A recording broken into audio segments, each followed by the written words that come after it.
So this was the Newton's second law lab that we did. Sorry, this is the first page here. So you use this simulation, and you set your mass to 50. That's going to be important in just a minute. And then you should have measured, so the mass is constant. We have the mass constant here, but we changed the amount of force, and we measured the acceleration. Okay. I went ahead and did all the data points there, but then you were making a graph, and that's really what I want to look at. So here what we have is an acceleration versus force graph. Again, we name it that because, the first thing is always what's on the y-axis. In this case, that's acceleration. That's what we were measuring. We also call that the dependent variable, and the independent variable is the amount of force. So we applied a specific amount of force, and we looked at how does that cause this 50 kilogram mass to accelerate. And the first thing you should notice is that our data makes a very nice line. This is linear data. So that means that there is a positive correlation between these two. In other words, if I have a greater amount of force, I have a greater acceleration, at least for this object with a constant mass. And that makes sense. That validates what we would think in our normal everyday lives. I want to make something go really fast. If you played softball or baseball, if you want to make it go fast, you got to put a lot of force into the ball whenever you throw to be able to throw it fast. If you want to throw it slow, you can just kind of lob it up in the air. But if you want it to go fast, you have to add a lot of force. So again, that already confirms what we probably already knew. But what I want to look at is this equation here. So let me see if I can pull this up where I can draw on it. So what I did is I took my data and I added a trend line, basically. So this equation here, I know it's kind of small, right? So this is the equation for that line. In other words, my equation is y equals 0.02x plus 0. So we know several things about this. First of all, we know this is a slope, right? Y equals mx plus b. So m would be our slope, 0.02. So again, it's a positive slope. And then the intercept would be 0, which makes sense because look, right there is where it hits the x-axis, the y-axis at x equals 0. So of course that makes sense. That checks what we already know. But what this tells us even further, right? This graph specifically is if we make it like, instead of writing the equation like this, what if we wrote it specifically as it is? So here we have y, which our y values are accelerations. So we have the acceleration is going to be equal to, let's hold off on this number here, I'll put it in for now, 0.02 times our x values are forces times the force. Okay. So there's some relationship between the acceleration and the force, and there's a relationship that is constant, at least for this scenario. Now, the second thing I had you do was I had you go look at, and the second one I had you pick your own mass. And if we were all together, what I would have people do is I would have people put their masses up, and they would put their graph up, and you would see that. But anyways, I picked 25 kilograms for my mass. This is the data I got, and then when I graphed it, I got a very similar graph. You'll notice it's slightly different here, 0.04. But the equation is almost the exact same. So the value, though, right, the slope changed. The slope depended on what mass I have. And if we had lots and lots of masses, you could see that. And really, the big point I'm getting to here is that this number 0.02 is actually, right, let me off to the side here, 0.02. Remember on this one, our mass was 50, is actually 1 divided by 50. Right? If you do that on your calculator, you take 1 divided by 50, you get 0.02. Likewise, on this other graph here, again, everybody's got to do a different one. I chose 25. If I did 1 divided by 25, I get 0.04. So this slope that you got on the second one should be it should be the inverse of your mass, whatever 1 divided by your mass is. So if your mass was 500, then that slope be 1 divided by 500 would be quite a small number. If we were able to, I don't think you're able to on this simulation, but if you're able to choose really small masses, for example, let's say you chose half a kilogram. If you chose half a kilogram, if you took a half and divided by 2, or sorry, divided by, 1 divided by half, I mean, take the inverse. So 1 divided by half, you'll get 2. So your slope would actually be 2 in that case. So big picture is that we are, so if I put this as 1 over mass, right? So instead, so this is my mass. So I could write this general equation, which would be this. Acceleration is force times 1 over m. Or you probably would just write it as A equals F over m. That's the general equation that we got. But you want to rearrange that probably if you wanted to see as Newton's second law, the way we typically talk about it. This is Newton's second law, at least a simplified version. If I multiply both sides by m, I'll see the more classic way of writing this, F equals m times A. And that's Newton's second law. But there's something we're missing here, and this is very, very, very important. And you actually have this. I should already open this up, but I don't think I did, so let me pull it up real fast.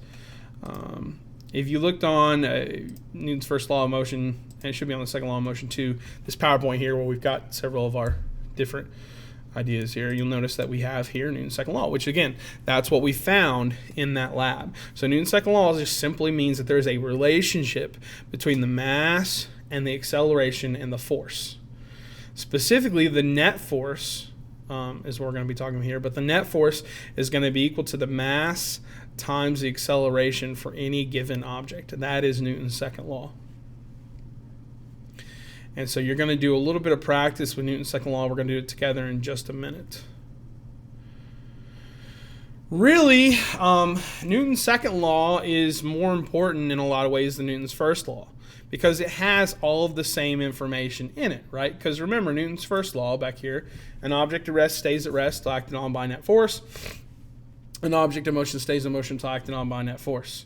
Well, of course, that's exactly what this says. If there's no net force, right, then the net force would be 0. Then, well, mass is not going to be 0 usually, but there's not going to be any acceleration because you're going to have 0 here. So the only way you can multiply two numbers and get 0 is if one of them is 0. And as long as we're not dealing with photons, then we're going to be talking about objects with mass. So we're going to be talking about acceleration must be 0 at that point. So really everything that's in Newton's first law is kind of encapsulated in Newton's second law here. I want to point out one thing about Newton's first law because I want to look at this example real fast. I'll zoom in a little bit because this could be a confusing question. It can be a little misleading, I guess. So it says here a 400 kilogram cart is being pushed with a constant velocity of 4 meters per second. A 100 kilogram cart is being pushed at a constant velocity of 1 meters per second. And a 40 kilogram cart is sitting at rest. Which object has the greatest net force applied to it? Okay. Probably if you just saw this question and you're just based on intuition and just taking a guess or, an educated guess, whatever you want to call it, you would probably say the 400 kilogram cart has the most force applied to it, the greatest net force.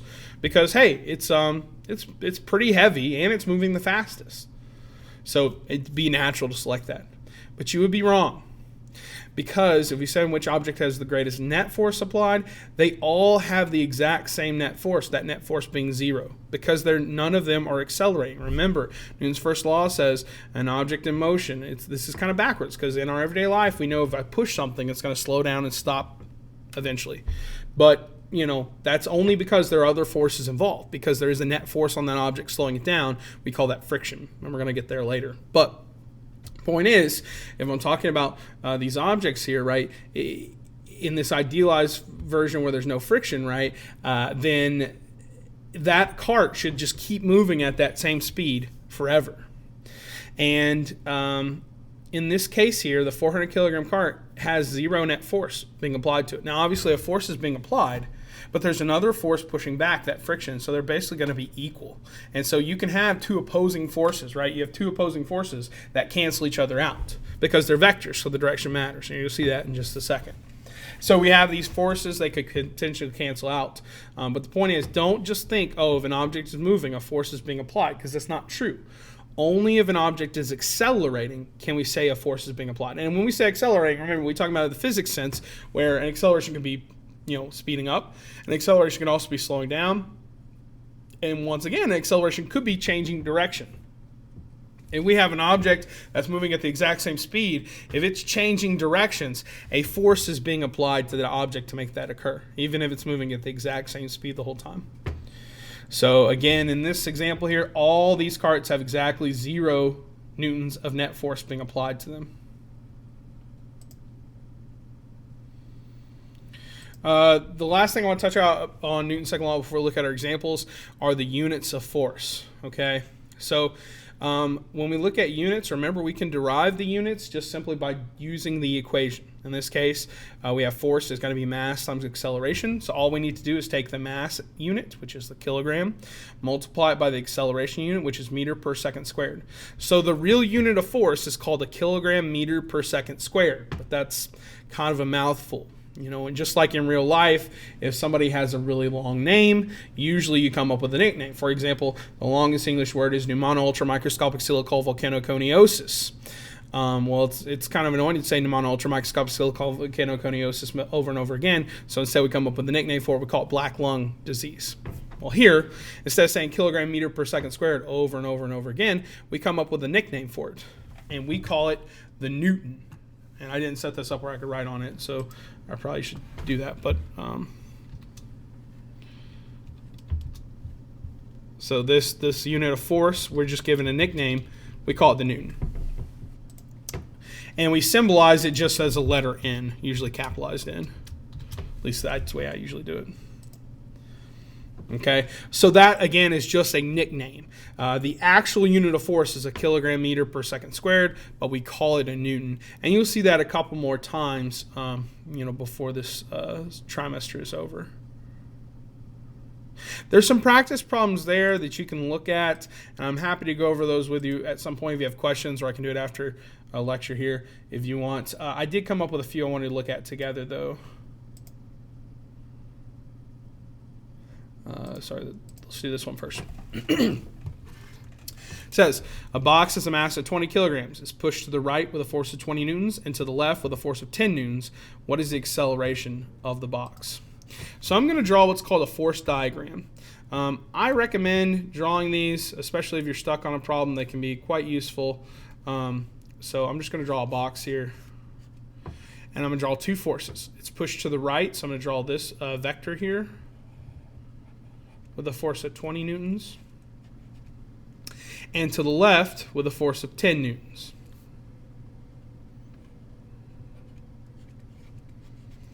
What is the acceleration of the box?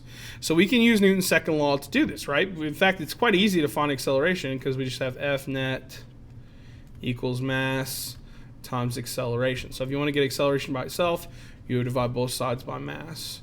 So the acceleration is going to be, and that's actually kind of what we had in our lab, the net force divided by the mass, right? Because I divided both sides by m, these cancel, and I just have A equals F net divided by mass. But how do I determine the net force? Well, forces are vectors, and therefore we're going to add them like vectors. So if I have 10 newtons to the left and 20 newtons to the right, those vectors, those force vectors are opposed to each other. So when we add them, I'm going to consider these to be positive. I'm going to consider this to be negative. So when I add these vectors together, it's going to look like this. It's going to be positive 20 plus negative 10. And so he's simple enough. 20 plus negative 10 is the same thing as 20 minus 10. You get positive 10 newtons. Or in other words, the net force, right? If I was going to draw it, I could draw a vector that would represent the net force, would just be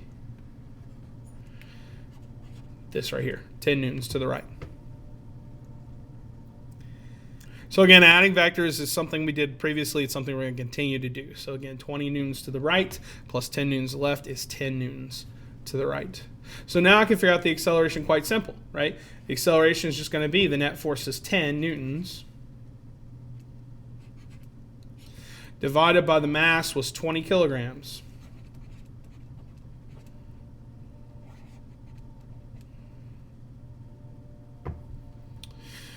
And if you're really concerned, you could look at, instead of writing newtons, I could write kilogram meter per second squared. Once you trust the equation, it doesn't really matter, but you notice that the kilograms would cancel. So my final answer would be 10 divided by 20 is just 0.5. The only unit left is meters per second squared, and that makes sense because, hey, it's supposed to be acceleration anyways. So if you trust the equation, you'll get there. 0.5 meters per second squared. And that's the answer. So again, not too hard. The biggest thing is you just have to add the vectors. And again, you have to remember they add like vectors. Add the forces like vectors. Again, the actual Newton's second law, F equals ma, is pretty straightforward. Remember that, once again, this is net. So you may have to rearrange, right? You maybe use them for mass, so you divide by acceleration. If you're looking for the acceleration, you divide by mass. If you're looking for force, it's already set up that way, so you don't have to worry about it. Just be careful that you divide in the right way. You don't mess up on that division part. Let's look at a second problem here. So just like before, I'm going to draw a picture. It says a 5 kilogram box is pushed to the north with 20 newtons of force and the west with 40 newtons of force. Find the acceleration on the box. Here's my box. 20 newtons to the west. Sorry, pushed to the north. So it's pushed north with 20 newtons. And it's pushed west with 40 newtons. If I was being really careful, I could make sure that this was exactly twice as long as that. So find the acceleration. Well, I need to find the net force first, because once I find the net force, it's pretty straightforward, right? Just that the net force is going to be mass times acceleration. So if we want to find the acceleration, again, it's the exact same equation we had last time. You divide both sides by m. We get that the acceleration. And if you just want to write that down, you can just memorize that. I don't think it's hard to derive, but you could even just memorize this form if you wanted to.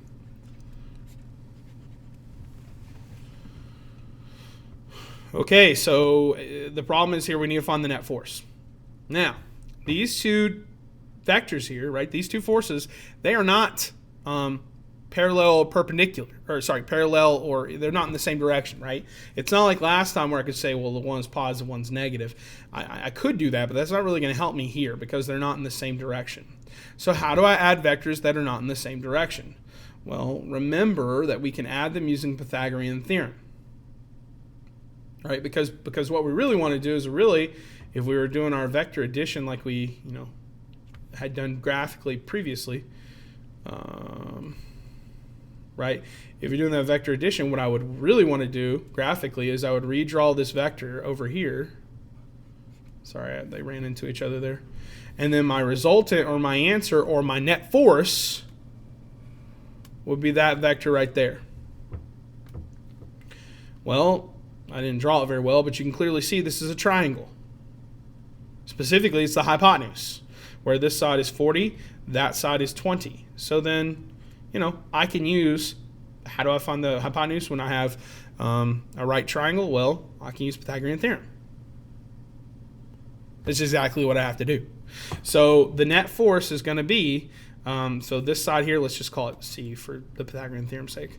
So C squared is going to be A squared plus B squared, or A squared plus B squared equals C squared. The order doesn't matter there. So C squared is going to be, it doesn't matter which one's A and which one's B, so one's going to be 20 squared plus 40 squared. Technically, you could say, well, hold on, isn't this 40 supposed to be negative because it's going west? Right? Yeah, you could say that, but the key is it's got to be in parentheses negative 40 and then outside parentheses squared. So it's not going to matter because when you take a negative number and multiply by itself, it's going to be positive anyways. Okay, so I'll pull out my calculator here. 20 squared plus 40 squared is 2,000. So I get C squared equals 2,000. And of course, to get C, I would take the square root of both sides. I assume, again, you're pretty familiar with the Pythagorean theorem. We did it previously. If that's not the case, if you're still unsure about it or have any questions, please ask, of course. So there we go. The final answer here for the net force is going to be, not final answer, but the net force is going to be 44.72 newtons. Now, direction, if we really were concerned, and again, we may eventually, we could actually calculate the angle, right? So we could calculate this angle here, and we could include that. But for now, not too worried about that. We're okay if you just want to think of it as sort of Newton's northwest or something. But realistically, it's not going to matter for our acceleration, because the acceleration is just going to be the net force, which was 44.72, divided by the mass, which was 20. Oh, nope. Sorry, I don't know why I said 20. It says right there, kilograms, 5 kilogram box, divided by 5. So I take 44.72 divided by 5, and I get 8.944 meters per second squared. Okay, so this box is being pushed, and you can imagine maybe 2 people are pushing it, one person's pushing, one person is standing here and pushing it. Okay, I'm not very good at drawing. And maybe one person is standing here and pushing it. And this person, oh, he's like he's real swole, so he's got big muscles because he can push for 40 newtons. This guy's puny, he's pushing with 20 newtons. Well, what's the box going to do if they're both pushing? The box is going to move along this blue side here. It's going to accelerate 8.944 meters per second squared in that direction. Again, we could calculate that angle if we want to, and eventually we will do something similar to that when we talk about momentum. But for now, we're pretty satisfied just to say it goes in that direction. Okay. So most Newton's second law problems are going to be pretty straightforward, I think pretty easy. Obviously, if you do have questions while you're working on the assignment, please ask. You can send me an email, and I should get back to you pretty quickly. Yeah.